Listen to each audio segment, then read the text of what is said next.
Listen-only mode. Good afternoon, everyone, and welcome to our Change Management webinar. My name is Maria, and I'm part of the marketing team here at ILEX Group.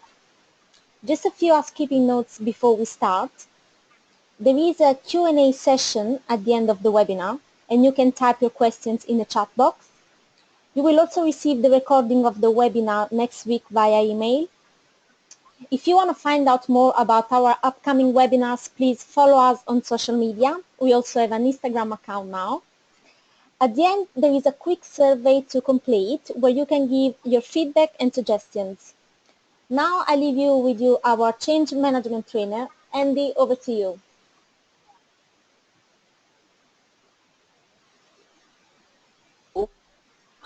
Thank you very much.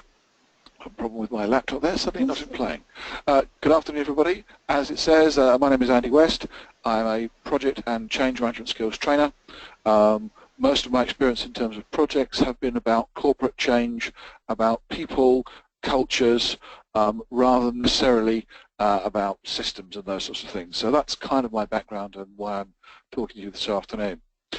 This afternoon is advertised as solving your Brexit queries or concerns.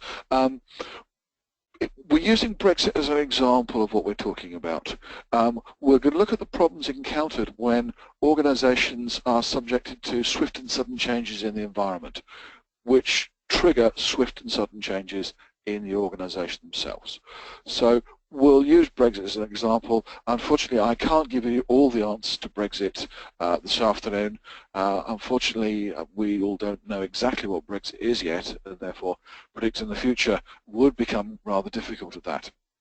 But we will have a look at what the common causes might be of some of the difficulties of dealing with these sorts of swift and sudden change, and then have a look at some strategies and tools that we can try and employ to look at dealing with them as we come through. If you have questions as we go through, you can put them on the chat. I will try and keep an eye on those and answer them as we go through, but I say most questions it's probably easier at the end, and we'll do a Q&A session at the end of the webinar, and I'll try and answer all of your questions then. The first thing to consider is change. What do I mean by change? What is change? And all those sorts of exciting things.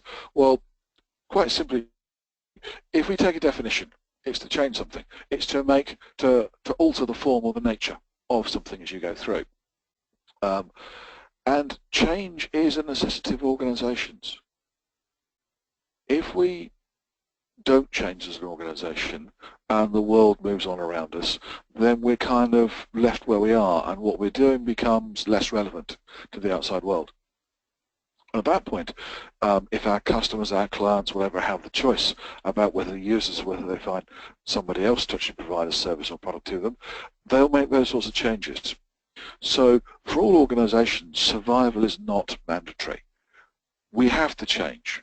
Now, the reality of this is it's the pace of change that seems to be increasing. There's more of it. There's more pressure on us as an organization. Some interesting percentages, some figures that have been kind of thrown around recently. There was a survey done recently of UK businesses, and 94% of them said they had recently undergone significant workforce change, or they're going to do major change very shortly. And yet the same survey said that just under 30%, in fact 27% of employees felt that their senior management lacked the skills to manage these transitions successfully. So we've got nearly every organization doing change, but less than a third are comfortable with whether the process is going to be successful or not. And we have to deal with change as we go through. One of the other recent ones says that because of Brexit, which is a significant change in the environment, nearly 90% of organizations are expecting changes as a result of that. Now, that brings us to an interesting thing of why is it causing all of this. When we look at change, we often think about, as organizations, choosing to change ourselves. Strategic change, planning, where we're going. We have a 5-year plan, or maybe a 10-year plan. But we have a plan, and this is where we're going to go. And therefore, change is organized by ourselves. And so we think of strategic or plan change as being the only way forward. The reality is something quite different. What we're talking about here is what's called emergent change. And this has links back into chaos theory. Chaos theory you may have bumped into in the past, but kind of the example of it all is, if a butterfly flaps its wings in Mexico, if the right circumstances are in place and it knocks each lever of the chain on, it can cause a tornado in Texas. So the thought process here, and it's about what's called complex adaptive systems, is that there are thousands of agents, kind of things working together, interacting, and they have lots of different relationships and interrelationships as they go through them. All of these kind of interacting forces. The human body is given as an example of one of these. The financial markets are given an example of these complex adaptive systems. And what happens is that something alters in the environment. And you get what are called complex reactive systems. Things start to change. Things don't work exactly as they used to, and therefore this is like change in the relationship. And therefore organizations start to have to think about something else is going on. What we've done in the past is no longer appropriate for what we're trying to do now. And this is actually what emergent change is all about. It's about, as an organization, linking to and working within a dynamic environment. And if we look at all organizations, we work in dynamic environments. And therefore, it's about sometimes understanding what are these relationships, what's acceptable to us, what's unacceptable to us, what we consider to be, if you like, the overt part of the world, and what's, if you like, the shadow part of the world. What are those things that we're not allowed to do because it feels wrong to do so? And are those sorts of things changing? So when we start to look at this, it's about pulling all of these things together and then looking at the organization and going, well, are we doing the right kind of things? Are we going where we're supposed to be going? So if we look at change itself, there's a couple of things to talk about. We talk about unplanned and planned change. Now, planned change can include that kind of strategic planning. This is our 5-year plan. This is where we're going. This is what we intend to do as an organization. But also from that, we can get what the emerging ones, swift and sudden, and developmental and deliberate, which I'll look at in a second. Unplanned change in itself is much more about disaster recovery. So unplanned is considered to be something's happened to the organization, to the environment, to the world, which has created a crisis. And we just have to react. So unplanned are always considered to be completely reactive changes. I'm not going to try and deal with those. Those sorts of things happen to organizations, but they're not really the nature of what we're looking at here. What we're looking at is, because of the emergent change, because of these environmental pressures and pushes and changes, as an organization having to react to that environmental change. And it should be done in a planned way. Now, the swift and sudden are opportunities to do a limited scope piece of work. One of the examples often given of a swift and sudden change would be the adoption of the latest new software that's been released, because it adds something new, something different to the game that says we need to do this quickly. We do it as an organization. It's often a top-down driven kind of thing of, we will adopt this and we will move this particular way. Developmental and deliberate probably reflect more of, if you like, the development of the organization, the movement of the organization from one culture to another culture, about changing how the organization behaves as an organization. Because it's often about changing fundamentally how the organization reacts and works as an entity, this has to be done at a slow, careful pace. All culture changes do not happen overnight. Culture is much more a result of what you do rather than something that you can implement. If you want an example of a developmental and deliberate change, planned change. An organization I worked for quite a long time ago decided that what we needed was, rather than change being always delivered from the center, rather than change being one of those things that only happens because somebody at the top or somebody at head office has an idea. What they wanted to encourage was staff at all levels across the organization to think about change and problem solving and making things better. So it started out almost as a swift and sudden thing. We're going to do a piece of cascade training. the idea of the cascade training was to provide skills, some knowledge to everybody in the organisation, and this was seen as an effective way of doing it to show that each layer, the layer above, was brought in as well. So it cascaded down through the organisation so that by the time it came to everybody, I feel like a kind of staff coalface level, everybody understood that their layer above was supportive of this. It was about that kind of change. Now that's great. Everybody has some tools. Everybody has some knowledge. What that doesn't do is change how we behave. What that doesn't do is make us a different kind of organisation. So, for the next 5 or 6 years, in everybody's appraisal, have you implemented a change in your working environment? Encouraging people to look for problems or areas where things could be better, so that they would take responsibility for identifying it, resolving the problem, and introducing a small change.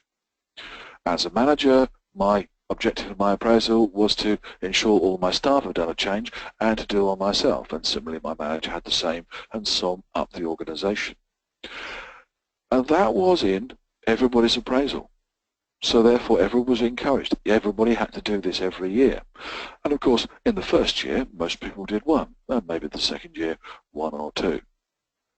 After about 7 or 8 years, people were doing this almost naturally. This is how we work around here. There's been a change in culture. There's been a change in attitude. I don't wait for somebody else to tell me how to do this. I'm going to go and make a change here. I'm going to make an improvement. So we have this slow developmental idea of changing the culture, changing skills and attitudes. Interestingly, part of the organisational rules was if you joined the organisation, if you're going to be there for over 3 months, so anything beyond a very short-term contract, you had to go through this quality training on how to improve processes, how to make changes in the organisation, so that when you joined the organisation, you had the same language, the same skills. You were talking in the same way as the rest of the people you're dealing with. And therefore, it was about these interpersonal relationships with the organisation. You knew how to make a change, and you could talk to people who enable you to make the change, providing documentation. Now, what we're going to be concerned with today is the swift and sudden. Things happening in the external environment, sometimes the internal environment of an organisation, that cause the organisation to do something different now. It has a limited time effect, so we're going to plan it, do it, finish it, and move on. Now, what's interesting in most organisations is that they do both swift and sudden and developmental and deliberate. Sometimes the balance between those tells you something about the organisation itself. But they have a kind of different purpose. The swift and sudden is to react to something that's potentially threatening or particularly something significant. These are sometimes called black swan events. Now, of course, whether it's a significant event sometimes depends on the observer. The writer who talked about black swan events actually says, what's a black swan event for a turkey might be quite different for the butcher. So you have to consider, what are we looking at, what does it do to our organisation? And what is a black swan event for some organisations may be less dangerous, less significant for others. It depends on how we're being impacted. So the sorts of things that might trigger these swift and sudden changes. Well, utterly at the top of my list, Brexit. Because it is and will be a significant change in the environment to most, if not all, organisations. Depending on what comes out of Brexit, and there are many discussions about how it might happen, there are things that could affect construction organisations, financial organisations, anybody that imports raw materials or goods and services from the external world may have changes to what they can do and how they can do those sorts of things. Staffing may be impacted by Brexit. So all of those start to get us to think about, well, what are we going to do? And there have been some talks about what are we going to do and how we're going to do it. Government changes. If any of you as listeners work in the government environment, if there is an election and somebody else wins, say Donald Trump, this of course would lead to many changes in the direction of the services driven by that central point. So Interestingly, the election of the new president in the United States will be a swift and sudden prompt of Brexit-sized changes for us for the United States. A kind of sea change in how things are going to be done. It will be interesting to see the effect it has on business as well as government. I think we can probably see that there's going to be quite a difference in how the government operates. It's interesting to see how it's going to kind of flow down into business as usual, all those sorts of other things. New technology. There's a classic one. A new technology comes along which people were not anticipated, or creates such a step change that people have to go with it. Reading a recent report on this, the introduction of touchscreen technology was a swift and sudden change in the mobile phone market. The introduction of the first iPhone changed how things were done. There's no buttons on it. Well, how am I going to make it work? Ooh. And all organizations now, all manufacturers of that kind of equipment, look down that particular area. There are still some button pressing phones, but the vast majority have moved that particular way. It forced that swift and sudden change. We need to keep up with what somebody else is doing. Smaller organizations, even larger organizations, changes in ownership, mergers, acquisitions. This can have a significant impact because it can be that the leadership style, the culture of the different organizations coming together or one buying another will force changes in the relationships, will force differences on how people react and in how people kind of talk to each other as they go through. Of course, the last one there is corporate strategy. Now, this could come from leadership changes, it could come from changes in the environment, we need to do something different. It's often about what's important to us and where are we going to take those sorts of things. I used to work for a utility, and the MD that I had worked for most of my working life there retired through ill health. And his focus had always been people, learning, training, developing people, cultural change, and therefore had invested a huge amount in both learning and lots of other technologies to help people learn and experience new things to develop the staff. The new MD who took over had a different philosophy about it, was less focused on those sorts of things, and therefore you could start to see a movement of resources from learning and development activities into more of the business as usual, if you like, the standard activities you expect in an organization. It's a change of emphasis, but that changes considerably how the organization starts to behave. So we look at these sorts of things, and what we need, of course, is a sense of, well, what's going on? What are we going to do? How are we going to do this? This shouldn't be about panic. What it should be about is, because of this, because of the intelligence we've picked up from the outside world, what are we going to do? Where are we going to go?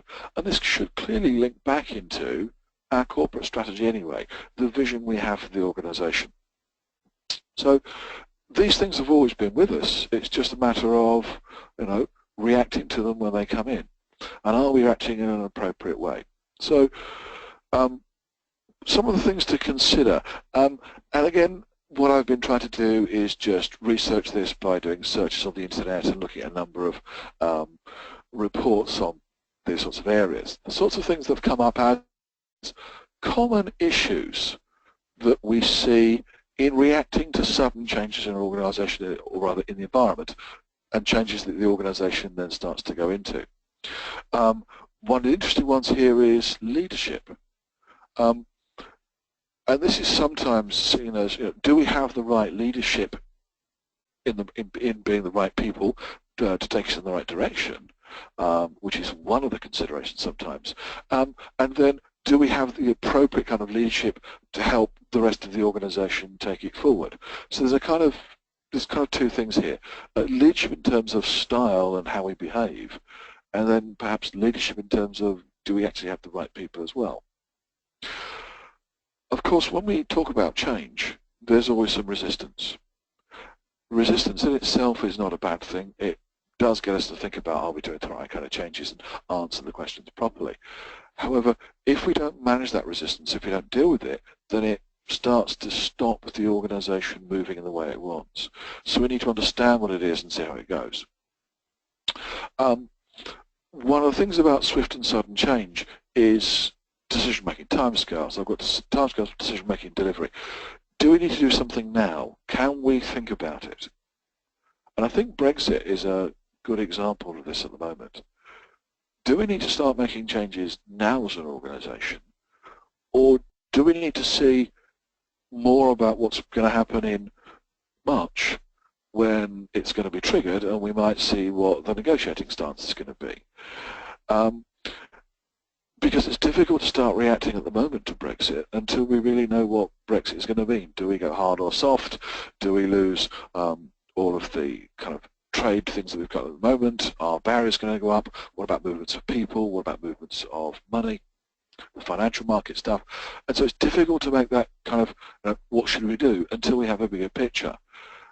Which actually does bring us one interesting problem, which is the Prime Minister saying, don't expect a running commentary on what we're thinking. Clearly, that would help us in business decide what we might be able to do if we can see where those thoughts are going. Now, it may well be is that their thoughts at the moment aren't solidified, that there are a number of options they're exploring and there's no consensus. I suspect most people would like to know, once there is a consensus, where it's going to go. So we're looking for some commentary, if not necessarily running. Timescales of delivery, how quickly do we have to do this? Do we have to do everything now? And with swift and sudden changes, there is often this limited thought process that says, we need to do something now, we need to do it all now. Do we need to do all of it now? We need to consider is that an appropriate timescale? Interestingly, looking at Brexit as an example, it's actually said that Brexit is going to take, the negotiations themselves take 2 years. But I was reading at the weekend that some commentators are saying that it could take up to 10 years in total for the final bits and pieces to be resolved. And therefore, what we have here is probably a developmental change that we look at rather than something that needs to be done in the next 3 months or the next 6 months.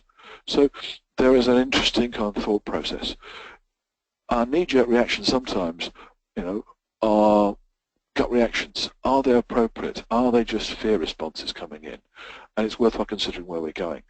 The last one just on there is capability. Do we know how to do this? Can we change effectively?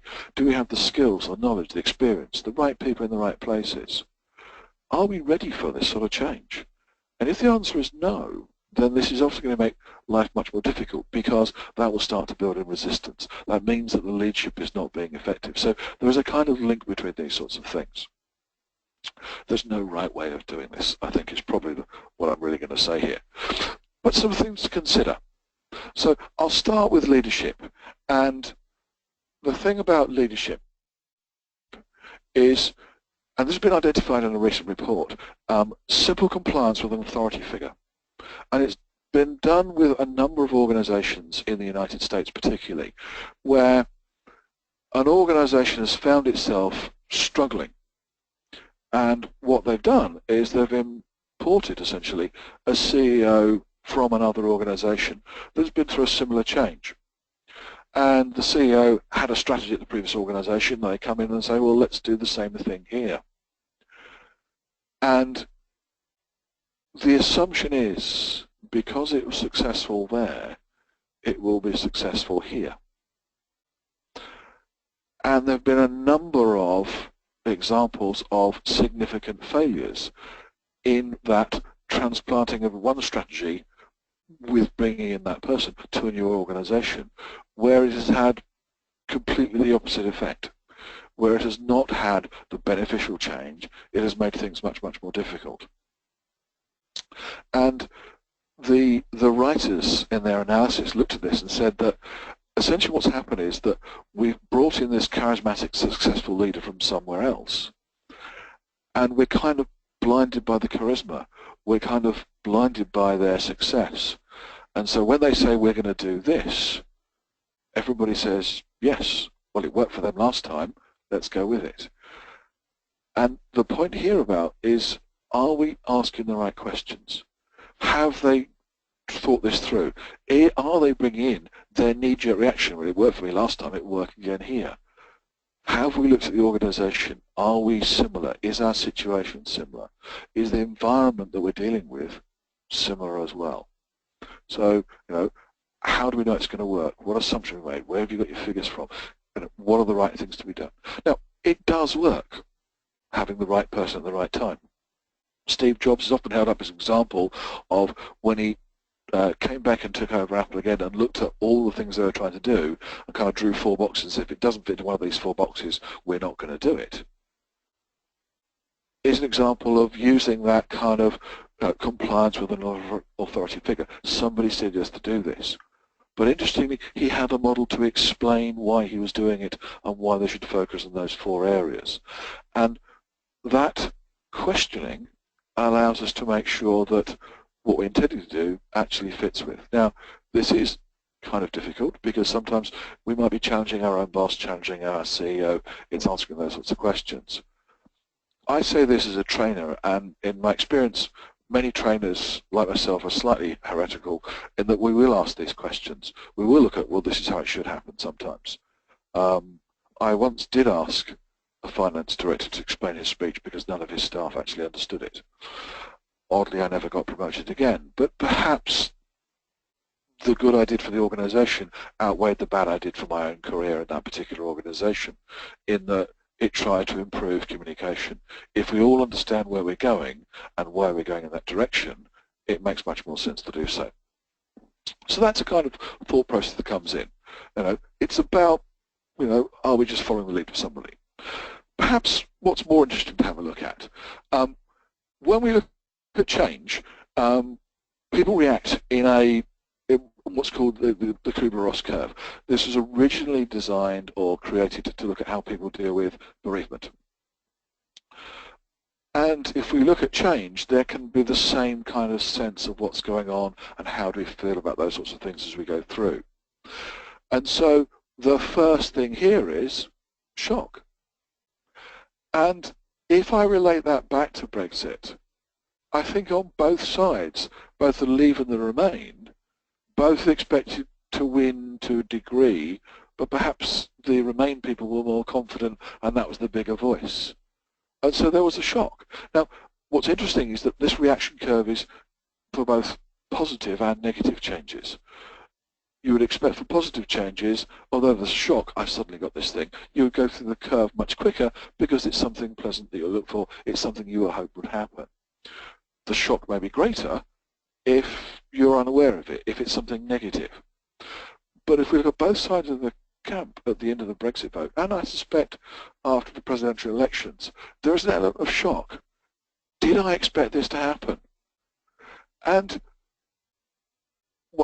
the more we don't talk to people, the more that things are kept in the dark, then the worse this can be. If people don't expect there to be a change, shock is greater. If we announce a change in an unexpected way, the shock is greater, which means that we can expect a bigger reaction, potentially more denial, more anger, some of the later stages, deeper problems to deal with because people feel undermined or the unfairness of the situation. The example I always give, and this is one that actually happened to me in an organisation, is at an end-of-year celebration. The senior manager actually said, this is the best year ever, by the way, we're going to shut your office. And at that point, the shock is fundamental. No one knew it was going to happen. As an organisation, if we're talking about change, then we're much more likely to be able to react to it in an effective way because the shock isn't there. Now, I don't work for a financial institution, but I do wonder how the staff of some of the financial institutions reacted when they read in the press that 20 or 30,000 jobs are going to be moved from London because of Brexit. Now, if that was the first they heard of it, then this would be a significant shock. And this would start to feed into some of the resistance later on of, but you haven't talked to me about this, what's going on? The second step of this is then denial of, they don't mean that. That's not really the result. And with the Brexit vote and with the US election, you can still see some commentators saying, well, actually, that's not really, we could do this again. In fact, only today there was something about John Major saying that actually a second vote might be appropriate because people have changed their mind now.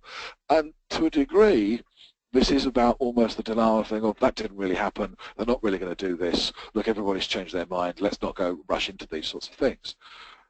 The vote has been done, and if I step back to the vote about independence for Scotland, the shock was, it was very close, but they lost. And then, if we do it again, but one vote is one vote, you've made up your mind, we can't do those sorts of things. Now, clearly, they're coming back saying, well, now the situation changed. If you're voting to leave Europe, then we didn't vote for that either. Can we go back to our independent vote? But the first thing is there, they don't really mean this, which then triggers some anger of, well, why are they doing this? This is unfair. This is not outright. And there's an interesting point here about some of the banks and the financial institutions who've talked about the effect of Brexit being that 20 or 30,000 jobs are going to be moved to Europe. Interestingly, they've talked about jobs, not people. Because relocation is one of those things that some people will, depending on where they're going to go to. Do they feel able to? Do they want to? Do their circumstances enable them to move?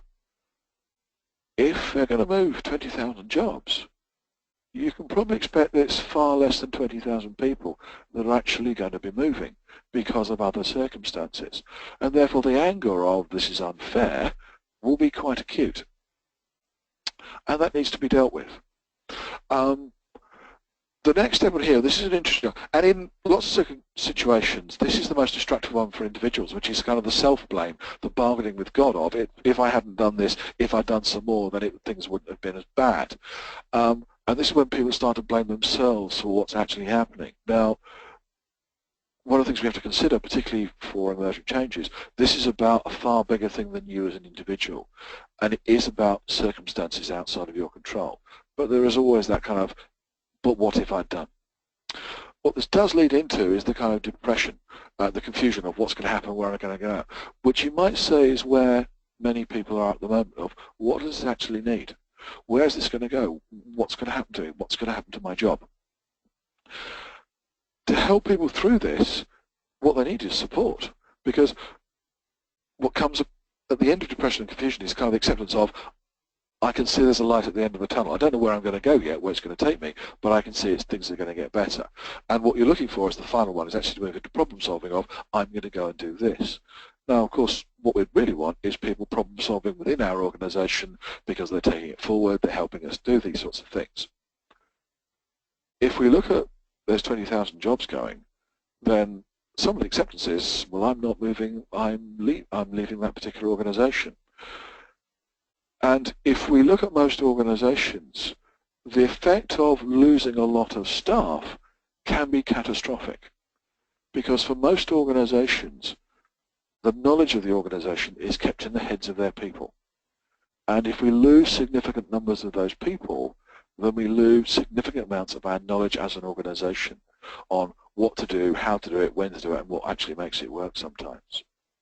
So if we're talking about people, 20,000 jobs who work in the financial markets, if we said, 50%, 60%, which is not an uncommon number of people who might react badly to being asked to relocate, leave, then we're losing a significant amount of knowledge about how to manage these accounts, how to manage the financial markets.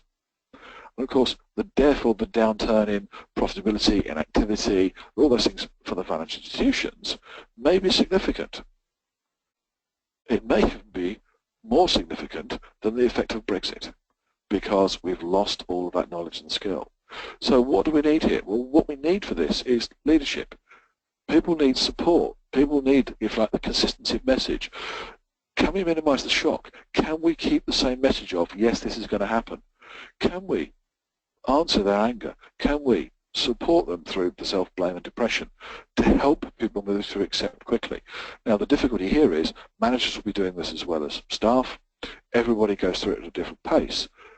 But if we have some resilience in the organization, if we have the emotional intelligence in the organization to support people through these sorts of things, we're going to be doing it much more effectively than if we kind of drop people in it.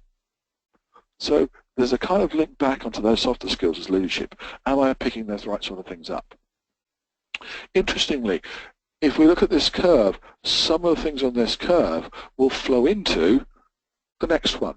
This actually comes from a writer called Cantor, who looked at some common causes for resistance to change. Resistance is often about, I don't understand why, or I don't think it's a good idea, or my experience tells me it's not, all those sorts of things. So there are a number of, if you like, very common causes, and Cantor started to look at some responses. And the important thing here is that if somebody says, I don't think this is a good idea, can you explain it to me? It forces you to explain in much clearer terms what you're doing, why you're doing it, and what you hope to achieve from it. And if they have some logical objections, they can actually help you refine those sorts of ideas. So if you have staff, managers who feel a loss of control, can we involve them? Can we talk to them? Can we use that experience? The excessive uncertainty is an interesting one. It just has a sense of safety. Let's be clear on what's changing and what's not changing. Let's be clear on what's in the scope of the change and what's not. Again, personal experience. I was working for an organization that was going through a round of redundancies, and what was actually supposed to happen was that if your job was at risk, you received an email. Actually, you received a letter, but it was handed to you by your manager who talked you through what that actually meant and what was going to go on. So there was a clear sense of where am I in the picture. What was interesting was that my role at the time was not considered to be part of scope, and therefore I had no meeting, I'd had no letter. And 2.5 months later, I received an email saying, your job is no longer considered to be at risk. Now at that point, I suddenly looked around at my colleagues and went, were we in scope of change or not? And this is the uncertainty of the rug had been pulled from underneath us. We now felt that this was not going on. So we had to go and query things. It turned out to have been an error. But it's that sense of what's changing, what's not. And if we're changing it, it comes back to the kerberos as you're being supported. We got the surprise, there's the shock. Let's talk about change. Let's be honest about what's going on. Let's talk about what's going to happen. If you're trying to do too many differences, can we break it down? And this is almost breaking down the swift and sudden into a more structured series of events. It may be rather than do one big bang event, it may be better to do small ones. And this comes back to some of the kind of the theories of change in organizations. Let's not try and do everything once. Let's start small and see what works. Let's see where we go from there. The loss of face is about loss of their role, their importance. So we should celebrate success. We should celebrate what we've done well, but be clear on why does it have to change. Loss of the competence, are we losing people? Can I provide information? Do people feel the need, that kind of the support to help things work? Change more work, have I allowed people to spend more time on it? If it's going to get bigger, can I get more people involved? So there are a number of important things here we pick up. I think the last one is actually kind of important. If the threat is real, if there is a threat to that person's role, their way of life, what they do and all those sort of things, we have to be honest about this. If we're not honest, then more resistance will build up because people feel that being held, hidden things from them. So it comes back to kind of the sense of excessive uncertainty again. It's about being in control as we go through. So a couple of things to consider. And it's just worthwhile considering if we're going to make some changes, what's going on. This formula is not supposed to be numbers, but the idea is to get you to think about, as an organization, do we think the change is going to work? So it says that change will work if the dissatisfaction with the current multiplied by the desirability of the change and the practicality of the change outweighs the perceived cost of doing the change. And the perceived cost is not just the money you spend on it, the time you spend on it, it's the downsides of the change, it's the pain that people go through, it's the if you like, the opportunity cost of if I'm doing this, I'm not doing something else. So it's all of those sorts of things there. If there's no dissatisfaction with the current, then if you're trying to introduce change here, then people don't see the need for it. It becomes much more difficult to do so. So can we highlight what's not right about it? What would happen if we don't? Can we show why the change is a good idea? Are we doing some good stakeholder engagement with this? And can we show why it's practical? Have our plans picked up the skills and knowledge of our people? Have we identified the barriers or blockages and used our people's skill and experience to help us get past those sorts of things? And again, it's about involvement, again, these things through. In terms of capability then, just as a kind of thought process, and this is perhaps more moving into the idea of the developmental thought process. The McKinsey 7S model looks at the organisation in terms of 7 things we've got here, kind of strategy, where are we going, what systems and tools do we have, what style of leadership do we have, what skills do we have in terms of our staff knowledge, staff, where are they, how do we work in terms of structure. Shared values is about our culture as an organisation. And the idea of, if you like, the capability gap is to look at where we are now and look at where we want to be in the future and start to identify those sorts of things that need to be changed. And if we're looking at something like Brexit, then the now future is us as an organisation operating now. What we're almost trying to do is look into the future and say, well, if we've got to be different, what skills, where do we need people, what knowledge do we need, how are we going to do those sorts of things? And trying to consider almost that kind of gap analysis. What do we need to consider? And the idea is we could then start to look at the different things we need to change. Rather than trying to do it as one big go, it may be that we do it in a number of steps. Have a look at, are there kind of islands of stability in this particular process, things we should reach for first before we take it forward. And what we're going to need is buy-in to make all of this work. It's about the appropriate levels of adoption as we kind of go through. So one of the things to consider is, where are my people at the moment? Compliance is kind of short-term commitment. It's people do it because they have to do it. Rewards and penalties kind of stuff. What this gets you to is, what this gets you rather is, people do it because they have to, because almost you're forcing them to. What you haven't got then is kind of hearts and minds.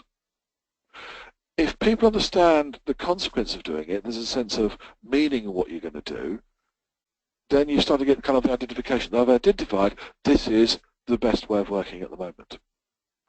The internalization is, this is automatically how we work. This is how we behave around here. It's almost a cultural element. Now, if we want an effective change, then different groups of our stakeholders may be at different levels of adoption. At the start of a change, it may well be that compliance is what we need from our staff. But our senior management, the people who are driving the change, should probably be our internalization.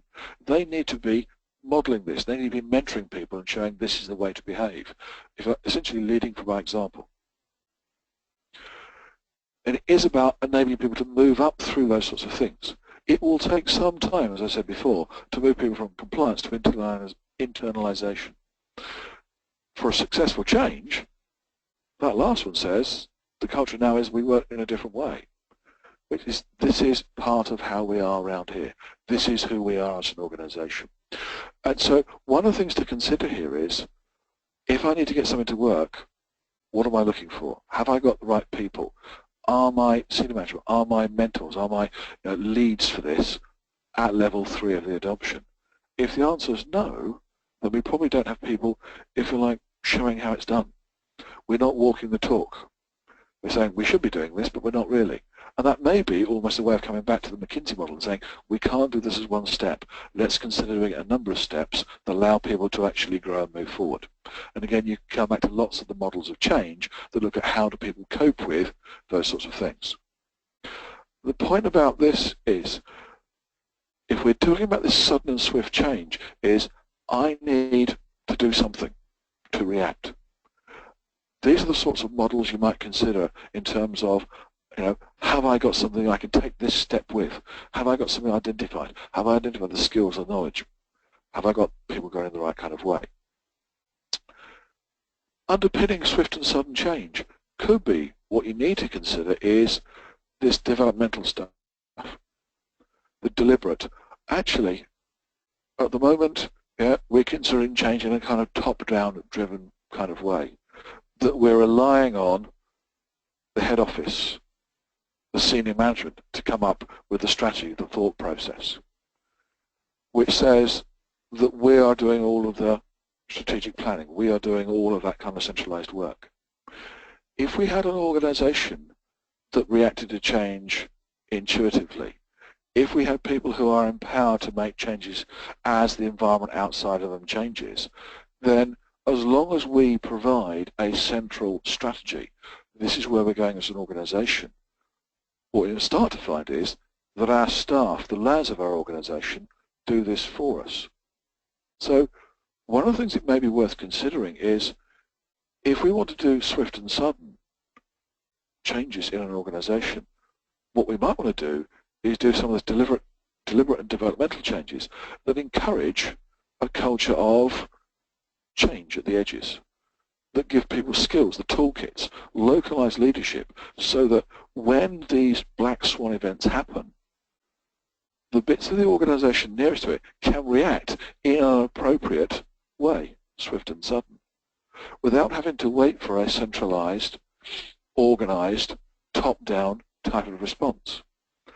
What we start to have then is learning organizations, learning companies if you prefer, organisms, and this is where Peter Senge, the writer, looked at it, talks about profound change, where we nurture small changes in an organization and leadership at all levels nurture those and spread them through the organization. So perhaps to react better to these black swan events, to Brexit, to those other sorts of things, is are we changing our organization? Are we looking at building that skill and knowledge? Are we looking at making sure that as an organization, when these things do happen, we can react properly? So just a kind of way of thinking, finishing this off, to give you some thoughts. Swift and sudden is not a panic gut reaction. There's still time to think and plan. And one of the thoughts here is it depends on your marketplace. What have we got to do and how quickly have we got to react?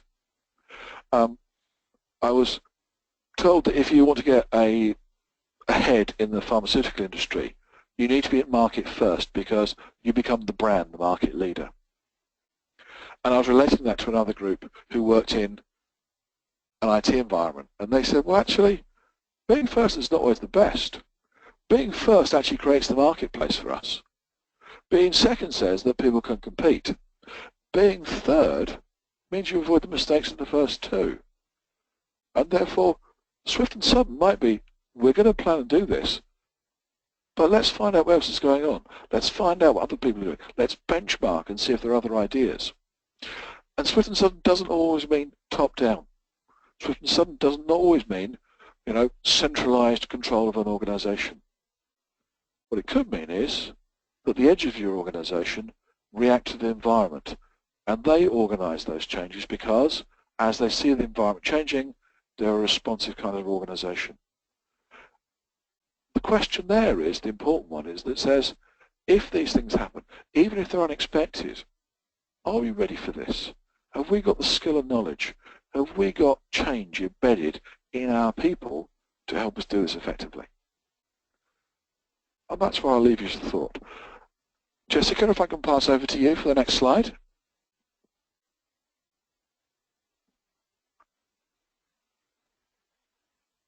It appears that I don't have a colleague to the next slide. It being a sales day, Black Friday, here are some of the courses that are available which would support this thought about change.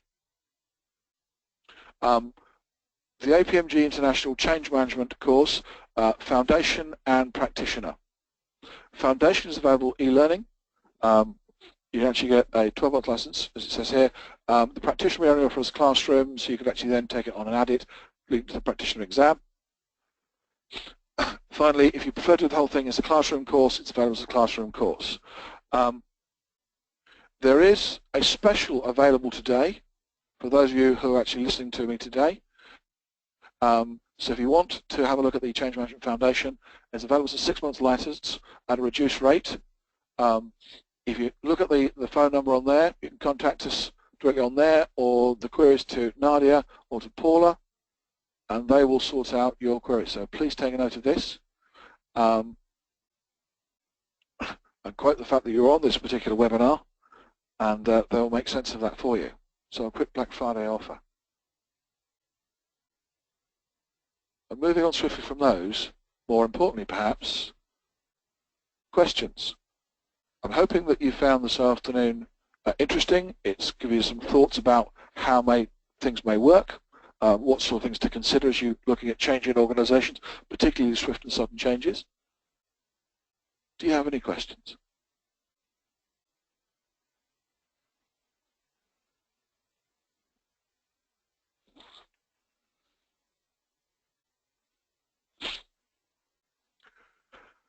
Question. Where are we on kerberos on Brexit? Well, that's an interesting one. I would say that there are still quite a number of people who are in denial, who are saying that the decision can be changed. I would suggest that the Prime Minister is slightly ahead of that, and is probably into acceptance. I suspect that there are many people who are in confusion and the depression of what does this mean, where we're going to go. But actually, in lots of ways, almost as individuals, we can plot where we are on that particular curve. But as a country, I suspect that the day of the day after the Brexit election referendum, rather, I think that the first reaction for most people, and I think the press, was definitely shock. And some denial of this is never going to happen, which you still see occasionally. And say John Major and, in fact, Tony Blair have both come out with that. So I think they're potentially still in denial if it's ever going to happen. I think there has been some self-blame in a number of people going, if only we'd done, if only we'd voted, those sorts of things. And I think a number of people suddenly felt, well, if we had actually voted. Interestingly, if I look at the figures, the percentage of people in the, I think it's the under 25 category who voted was quite low. But if you look at them as a percentage of how they voted, they tended to vote for Remain. So there is perhaps quite a number of people who are in that self-blame of, if I'd only bothered to go out and vote, things may have been different. It does depend on where they were, I suspect, whether that would have come through or not. Do we have any others?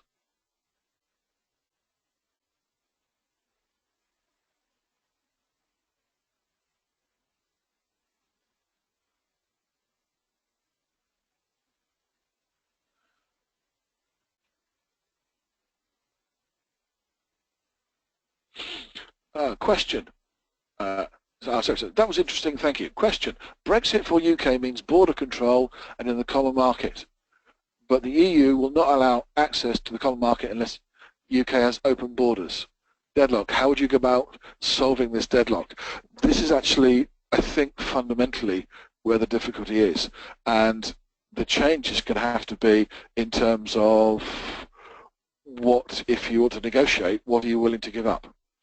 I was reading this yesterday, and what a lot of people have talked about is, if you like, the Norwegian solution, which gives access to those sorts of things, but they've actually then also had to agree access in terms of people, to access to the financial and transferability of goods and services.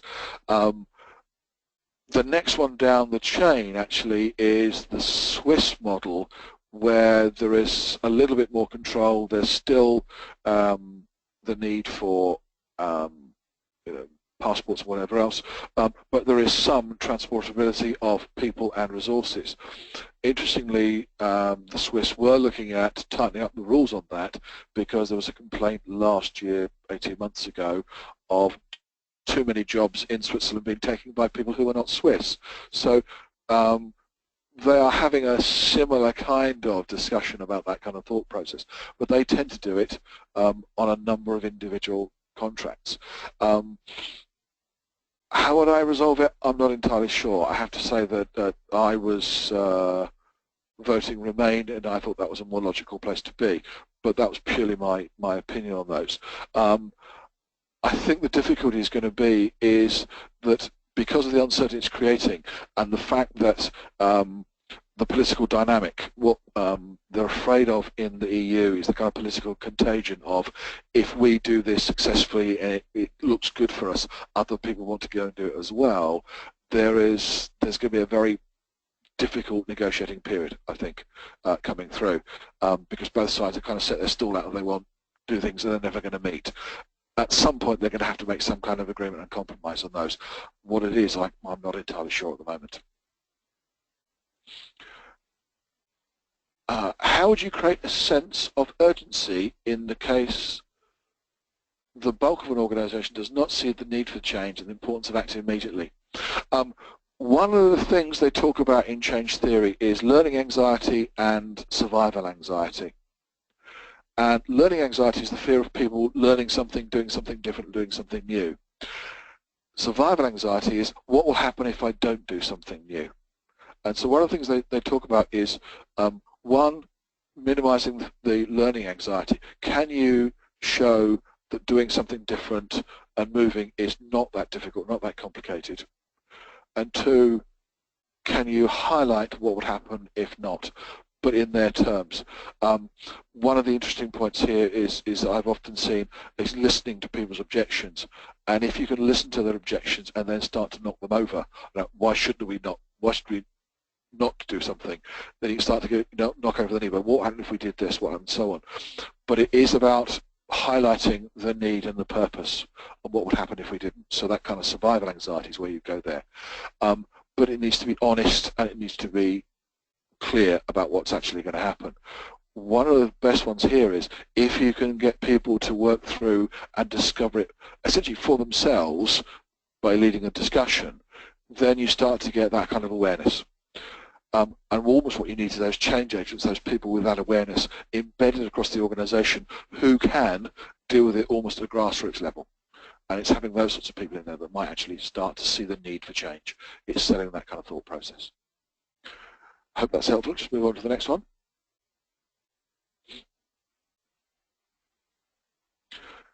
Question. Have you found the McKinsey 7S model to be a useful tool for future planning and cementing decisions with clients? I find far future difficult for many managers to envisage or articulate.